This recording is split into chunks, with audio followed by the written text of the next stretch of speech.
আসসালামু আলাইকুম নমস্কাৰ। আজি মই এই ভিডিঅ'টো বনালো আমাৰ দৰং জিলাৰ গৌৰৱৰ বিষয় লৈ।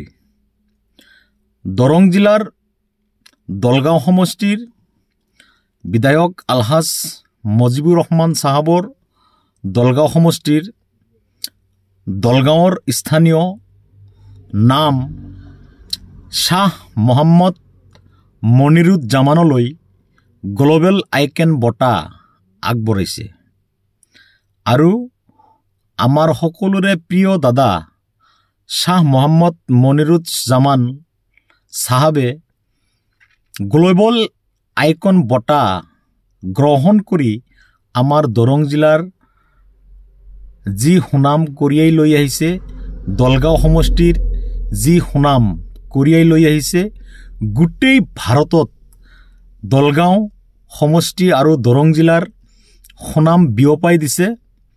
সেয়ে লৈ মোৰ ফালৰ পৰা মনিৰুজ্জামান দাদালৈ মোৰ আন্তৰিক ধন্যবাদ জ্ঞাপন কৰিলোঁ। দাদাৰ কাৰণে আজি আমাৰ দৰং নহয়, আনকি গোটেই অসমৰ গৌৰৱ। বিশেষকৈ দলগাঁও সমষ্টিৰ যি সুনাম কঢ়িয়াই লৈ আহিছে, এতিয়া মনিৰুজ্জামান দাদাক কিহেৰে আমি সান্তনা দিম বিচাৰি পোৱা নাই, এনেকুৱা ধৰণৰ হৈছে।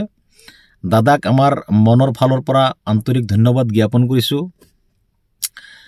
এই মনিৰুজ্জামান দাদাই গ্লোবেল আইকন বঁটা যে পালে, চাওক কিহৰ পৰা কেনেকৈ পালে।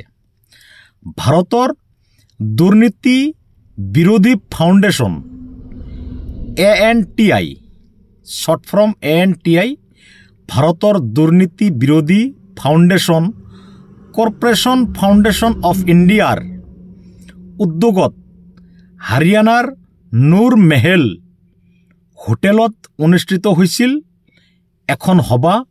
সেই অনুষ্ঠিত হোৱা সভাত আমাৰ দৰং জিলাৰ দলগাঁও সমষ্টিৰ মনিৰুজ্জামান দাদাক আমন্ত্ৰণ জনোৱা হৈছিল আৰু দাদাই সেই মিটিঙত উপস্থিত হৈছিল।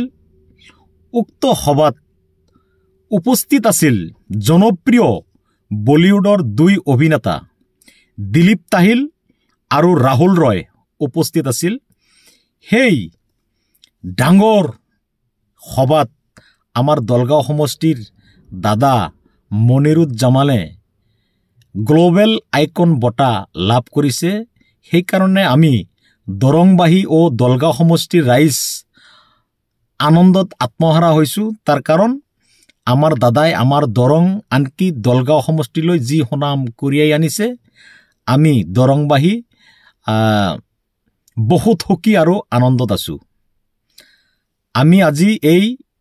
মই আজি এই ভিডিঅ' যোগে দাদাৰ কাৰণে মহান আল্লাহ পাকৰ ওচৰত কামনা কৰোঁ, দোৱা কৰোঁ, যাতে মহান আল্লাহ পাকে মনিৰুজ্জামান দাদাক দীৰ্ঘ নেক হায়াত দান কৰে আৰু আগন্তুক সময়ত আগুৱাই যাবলৈ মহান আল্লাহ পাকে যাতে দাদাক তৌফিক দিয়ে।